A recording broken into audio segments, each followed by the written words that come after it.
Praise the Lord. கர்த்தர் நாமம் மகிமைப்படுவதாக. இந்த புதிய நாளிலே உங்களை சந்திப்பதிலே மிகுந்த மகிழ்ச்சி அடைகிறேன். கர்த்தர் தாமே நம்ம எல்லாரையும் கர்த்தருடைய வார்த்தை மூலமாக ஆசீர்வதித்துக் கொண்டிருக்கிறார். இந்த புதிய நாளில் காலையில் ஒரு புதிய வார்த்தை உங்களுக்கு சொல்லி ஜெபிக்க நான் விரும்புகிறேன். இந்த நாளிலே மத்தேயு 24 அதிகாரத்தில் 44 வசனம், மத்தேயு 24:44 பின்பகுதியிலே ஒரு வார்த்தை சொல்லப்பட்டிருக்கிறது. ஆதலால் நீங்கள் ஆயத்தமாயிருங்கள், நீங்கள் நினையாத நாளிலே மனுஷகுமாரன் வருவார், ஆதலால் நீங்களும் ஆயத்தமாயிருங்கள் என்று சொல்லப்பட்டிருக்கிறது. அருமையான பிள்ளைகளே, இந்த மத்தேயு 24 அதிகாரத்தில் ஆண்டுடைய வருகை குறித்து, ஆண்டுடைய 2வது வருகை குறித்து இங்கே வெளிப்படையாக உதாரணமாக சொல்லப்பட்டிருக்கிறது. இயேசுவின் சீசர்கள் அவரிடத்தில் உங்களுடைய 2ஆம் வருகைக்கு உலகத்தின் முடிவுக்கும் என்ன அடையாளங்கள் எங்களுக்கு சொல்ல வேண்டும் என்று சொல்லி வற்புறுத்தி கேட்டுக்கொண்டபடினாலே கர்த்தர் அநேக காரியங்களை குறித்து சொல்லிக்கொண்டே வருகிறார். வரும்போது இந்த வசனத்தை, நீங்கள் நினையாத நாளிகையில் மனுஷகுமாரன் வருவார், ஆதலால் நீங்கள் ஆயத்தமாயிருங்கள். ஆண்டவர் எப்போ வருவானோ? நினையாத வேளையில். அதுக்கு கீழே மேல ஒரு வசனம் சொல்லப்படுறது, அவர் திருடன் வருகிற விதமாய் ஜாமத்திலே வருவார். திருடன் இன்ன ஜாமத்திலே வருவான்னு தெரியாது. அதாவது திருடன் வருவது போல, திருடன் சொல்லிட்டு வரமாட்டான், அதுக்காக அப்படி சொல்லப்பட்டிருக்கு. அப்போ ஆண்டோட வருகை ஒருவருக்கும் தெரியாது. ஆண்டவர் வருகை பாருங்க, தேவன் தம்முடைய பிள்ளைகளை சேர்த்து கொள்ள வருகிறார். அவருடைய வருகை ஒரே வருகை 2 விதமாய் காணப்படும். ஒரு வருகை ஒன்றுதான், ஆனால் அது 2 விதமாக இருக்கும். ஒன்று ரகசிய வருகை, இன்னொன்று பரசிய வருகை. மேலே வந்து ஆகாய மீதிலே வந்து இறங்குவார். அங்கே ஆகாயத்தில் அவருடைய கல்யாணம், நாட்டுக்குட்டி அவன் கல்யாணம் நடக்கும். அதுக்காக அவர் வரும்போது அங்கே இருக்கிற ஆகாயத்தில் பிசாசு கீழே தள்ளுவார். அவர் அங்கே வரும்போது எக்கால சத்தம் தொனிக்கும் போது பூமியில உள்ள ஒரு குரூப் அவர் எதிர்கொண்டு போக மேலே போயிடுவாங்க. அந்த வருகைதான். அதுக்கப்புறம் 7 வருஷம் கழிச்சு, 7 வருஷம் பூமியில் அந்த கிறிஸ்துவின் ஆட்சி நடக்கும்.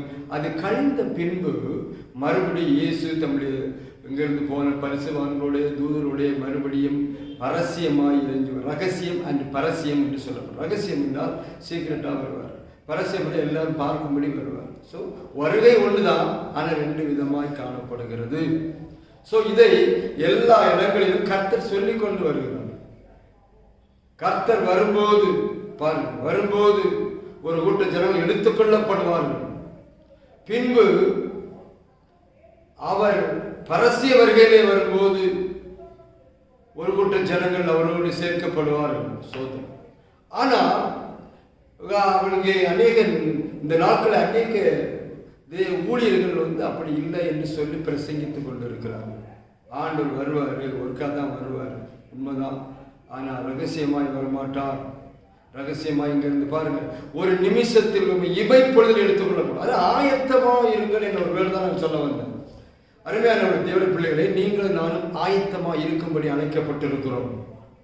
ஆயத்தமாக இருக்கும்படி அவர் நம்மை அழைத்து வைத்திருக்கிறார், நம்மை ஆசீர்வதித்து வைத்திருக்கிறார் என்று நம்ம பாருங்க. இந்த உலகத்தின் ஆசீர்வாதத்தை மட்டும்தான் அதிகமாக எதிர்பார்த்து கொண்டு இருக்கணும். கர்த்தருடைய ஆசீர்வதிப்பார் என்று சொன்னால் எல்லாருக்கும் சந்தோஷமா இருக்கு. ஆனா இந்த உலகத்தில் ஆசீர்வதிக்கிற ஆசீர்வாதம் உண்மையான ஆசீர்வாதம் இல்லை. நீங்கள் பாருங்க, இந்த உலகத்தில் கிடைக்கிறது எல்லாம் அழியும். இந்த உலகத்தில் நீங்கள் பார்க்கிறது, கேட்கிறது, காண்கிற யாவும் காணாமல் போகும். நீங்கள் காண்கிற வானமும் பூமியும் காணாமல் போகும் என்று சொல்றோம். அப்படினால் தேவனுடைய வருகையின் போது நாம் அவரிடத்தில் சேரத்தக்கதான் அவர் அங்க வச்சிருக்காரு பாருங்க ஒரு ஆசீர்வாதம். அதுக்கு கணக்கே ஈடு இணை எதுவுமே இல்லை. நாம் எண்ணி முடியாத, சொல்லி முடியாத, ஆராய்ந்து முடியாத பெரிய பெரிய காரியங்களை அந்த நாட்களிலே கர்த்தர் நமக்கு கொடுக்க காத்திருக்கிறார். அதனாலதான் இன்றைய நாட்களில் நாம் படும் இந்த கஷ்டங்கள் எல்லாம் இனி வரப்போகும் மகிமைக்கு ஒப்பிடத்தக்கது அல்ல என்று சொல்லப்பட்டிருக்கிறது. அதனால அநேக மக்கள் ரொம்ப கஷ்டத்தை அனுபவிக்க தங்களை ஒப்புக் கொடுக்கிறாங்க. அப்போ ஆண்டவர் வரும்போது ஆயத்தமா இருக்கணும். நீங்க ஆயத்தமா நம்ம இருக்கிறோமா? சீசலை பார்த்து அவர் சொன்னார், ஆயத்தமா இருங்கன்னு சொன்னார். அப்போ அவங்களுக்கு சரியாவே புரியல எப்படி ஆயத்தமா இருக்கிறது. ஆயத்தம் என்பது எதை காட்டுகிறது? சோதனம். அவர் வருகைக்காக எதிர்பார்த்திருக்கும். இப்போ பாருங்க, வெளிநாட்டிலிருந்து ஒரு ஃபேமிலி, ஒரு புருஷன் வெளிநாட்டு போயிருக்காரு, மனைவி பிள்ளைகள் எல்லாம் வீட்டில் ஊரில் விட்டுட்டு போயிருக்காரு. போகும்போது வெளிநாட்டில் பல வருஷங்கள் அவர் வேலை செஞ்சுட்டு திரும்ப வருகிறார். வரும்போது அவங்க சொல்றாரு, நான் என்னம்மா அம்மா, நான் வந்துகிட்டு இருக்கிறேன், நீ வந்து என்னை ஏர்போர்ட்ல இன்னும் பிக்கப் பண்ண வந்துடு, கார் எடுத்துட்டு வாமான்னு சொல்லும்போது, நான் வந்து நமக்கு வேண்டிய எல்லாத்தையும் எடுத்துட்டு வந்துட்டு இருக்கேன், உனக்கு என்ன வேணும் எல்லாம் இருக்குது எடுத்துட்டு வந்துருக்குன்னு சொல்லும்போது, அந்த அம்மா ரொம்ப அவர் சோர்வடைந்து போனார். அந்த அம்மா, அவங்க மனைவி ரொம்ப மனம் குலைந்து மனம் நொந்து போனாள். ஏனென்றால் அவளுக்கு சந்தோஷமே இல்லை அவர் வருவது. ஏன் அப்படி இல்லைன்னா, அவர் இனிமேல் வரமாட்டார் என்று தெரிந்து அவர் வேறொரு ஆளை கல்யாணம் பண்ணிட்டார். அந்த அம்மா அந்த விஷயம் அந்த ஆளுக்கு தெரியாது. அவர் நான் வருகிறேன், ஆயத்தமா என்னை வந்து பிக்கப் பண்ணுன்னு சொல்லும்போது இவளுக்கு மனசுக்கே ஓடலை. ஏன் தெரியும்னா, அவன் ஆயத்தமா இல்லை, அந்த புருஷனை சந்திக்க ஆயத்தமா இல்லை. அவள் ரொம்ப வேதனைப்பட்டாள். ஐயோ, நான் முந்திட்டோமோ, ஆத்திரப்பட்டுட்டோமோ, அவர் தெரியாம இந்த காரியம் பண்ணிட்டுனே, எப்படியா மூஞ்சில முடிப்பேன். கடைசியில் வந்து இறங்கினாள். இறங்கும் போது அங்கே யாரையுமே காணல, பிக்கப் பண்ண ஆள் வரல. அவர் கஷ்டப்பட்டு வேற டாக்ஸிலாம் பிடிச்சிட்டு வந்து சேர்ந்த பொழுது, பக்கத்தில் விசாரிக்கும் பொழுது அவன் மனைவி சொன்னாங்க, உங்க மனைவி இப்பொழுது வேறு ஒருவரோடு விவாகம் பண்ணினபடினாலே அவர்களை இனிமேல் அவரை பார்க்க முடியாது என்று சொன்னார். அருமையான தேவனுடைய பிள்ளைகளே, இதுதான் அவளை சந்திக்க ஆயத்தம் இல்லை. இன்றைக்கு நாம் இந்த உலகத்தோடு கலந்திருக்கிறோம். இந்த உலகத்தின் ஆசா பாசத்தோடு இருப்பதனாலே கர்த்தரை சந்திக்க முடியாத ஒரு நிலைமை ஏற்படலாம். அதனால சொல்றாரு, நான் திருநவர்கள் போல் வருவேன், நீங்க எப்பவும் ஆயத்தமா இருங்கள், நான் உங்களை வந்து கூட்டி செல்வேன். யோவான் 14 அதிகாரத்தில் 1 வசனங்கள் வாசிக்கும் போது, நான் போயிட்டு உங்களுக்காக ஒரு ஸ்தலத்தை ஆயத்தம் பண்ணி பண்ணின பின்பு நான் வந்து மறுபடியும் நான் இருக்கும் இடத்துல உங்களை சேர்த்துக் கொள்வேன், அதனால் நீங்க கலங்காதிருங்கள் என்று சொல்லி சீசர்களை தேட்டலை குறித்து பார்க்கிறோம். அப்படியானால் இன்றைக்கு நமக்கு ஒரு பெரிய சிறப்பாக கல்யாணம் பண்ணிட்டு போகும்போது ரொம்ப ஆயத்தப்படுவாங்க, ஒரு இடத்துல பயங்கரமாக டெக்கரேஷன் பண்ணிட்டு போவாங்க. அந்த ஆயத்தத்தை பற்றி நான் சொல்ல வரல. நம்முடைய ஆயத்தம், நம்முடைய ஆவி, ஆத்மா, சரீரம் எல்லாம் பரிசுத்தமாய் காக்கப்பட்டு அவர் வரும்போது அவருக்கு முன்பாக நாம் பரிசுத்தம் உள்ளவர்களாக, இந்த உலகத்தில் தொடர்பு இல்லாதவர்களாக இருக்கும்போதுதான் அவர் நம்மை சேர்த்துக் கொள்வார். அதனால தான் அந்த மாதிரி சொல்ல ஆயத்தமாக இருக்கும் சொல்ல பாருங்க. அதனால் நீங்கள் நினையாத நாளிலே மனுஷகுமார் வருவார், ஆனால் நீங்களும் ஆயத்தமாக இருங்கள்.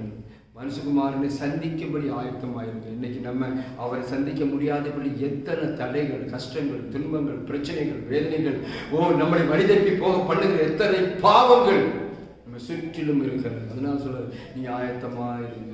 கர்த்தர் உங்களை அழைத்திருக்கிறார். அவர் உங்களை மேல வைத்திருக்க அன்பு, உங்களுக்காக அந்த பரலோகத்தின் ராஜ்யத்தின் மகிமையை கொடுக்க அவர் ஆயத்தமா இருக்கிறபடினாலே அதை நீங்கள் பெற்றுக்கொள்வதற்கு காசோ பணமோ கொடுக்க வேண்டாம். அவர் சொல்ல மாத்திரம் ஆயத்தமா இருந்தா போதும், அதை ஆண்டவர் கொடுக்க விரும்புகிறார்.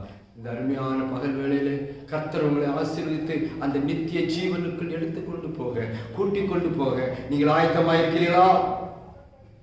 பஸ்ஸுக்கு 1/2 மணி நேரத்துக்கு ஆயத்தப்படுவாங்க, ட்ரெயின் வர்றதுக்கு 1 மணி நேரத்துக்கு முன்னே ஆயத்தப்படுவாங்க, ஃப்ளைட் போகிறதுக்கு 2 மணி நேரத்துக்கு முன்னே 3 மணி நேரத்துக்கு ஆயத்தப்படுவாங்க. ஆனால் அருமையானவர்களே, இயேசுவை கூட போகிறதுக்கு வாழ்நாள் ஃபுல்லாக ஆயத்தம் பண்ண உங்களை அழைக்கிறார். ஆயத்தமாக இருக்கிறீங்களா? கர்த்தர் வந்தால் நம்ம எல்லாரும் பரலோகத்துக்கு செல்ல நீங்கள் ஆயத்தமாக இருக்கிற உலகத்தில் ஒன்று எல்லாம் மாய்ந்து ஒளிந்து மறைந்து போகும். நித்திய ஜீவன் உங்களுக்காக கர்த்தர் வைத்திருக்காங்க, பேரின்ப பாக்கியத்தை வைத்திருக்காங்க. குடும்பத்தோடு அந்த நித்திய ஜீவன் சந்திக்க, அந்த ஆண்டவர் சந்திக்க ஆயத்தமாக உங்களுக்கு கர்த்தர் ஆசீர்வதிப்பார். நான் உங்களுக்கு சொல்லிக்கிறேன், பரலோகத்தின் பிதாவே, நல்ல ஆண்டவரே, உங்களுடைய மகிமையுள்ள ராஜ்யத்திற்கு எங்களை பங்குள்ளவர்களாய் மாற்றும், ஆயத்தமுள்ளவர்களாய் மாற்றும்படி சொல்லிக்கிறேன். உங்களுடைய பிள்ளைகள் ஒரு நாள் கட்டு போகாதபடி அவர்களுக்கு வைத்திருக்கிற ஆசீர்வாதங்கள் அவர்கள் கண்கள் காணட்டும், அவர்கள் காதுகள் கேட்கட்டும். ஆண்டவரே ஸ்தோத்திரம். இந்த உலகத்தோடு உலகமாக அழிந்து போகாதபடி நீ வரும்போது அந்த விகாசத்தை கேட்கும் போது நாங்கள் ஆயத்தப்படும்படி உதவி செய்யும்படி செபிக்கிறேன். ஆசீர்வதி எல்லாரையும் பிதா குமார் நாமத்தில் ஆசீர்வதிக்கிறோம். இயேசு நாமத்தில் செபிக்கிறோம். பிதா உங்களை ஆசீர்வதிப்பாராக. நீங்கள் ஆயத்தமா இருங்கள். தேவனுடைய வசனம் நிறைவேறும் காலம் வந்து கொண்டிருக்கிறது. தேவன் உங்களையும் குடும்பத்தை ஆசீர்வதித்து அந்த உண்மையான அந்த நித்திய ஜீவனுக்கு பிரவேசிக்கத்தை பண்ணுவார், ஆசீர்வதிப்பார். இன்னும் ஒரு லோக சுவாத்தி மூலமாக சந்திக்கும் வரையிலும் கர்த்தர் நம்ம எல்லாரையும் ஆசீர்வதிப்பாராக.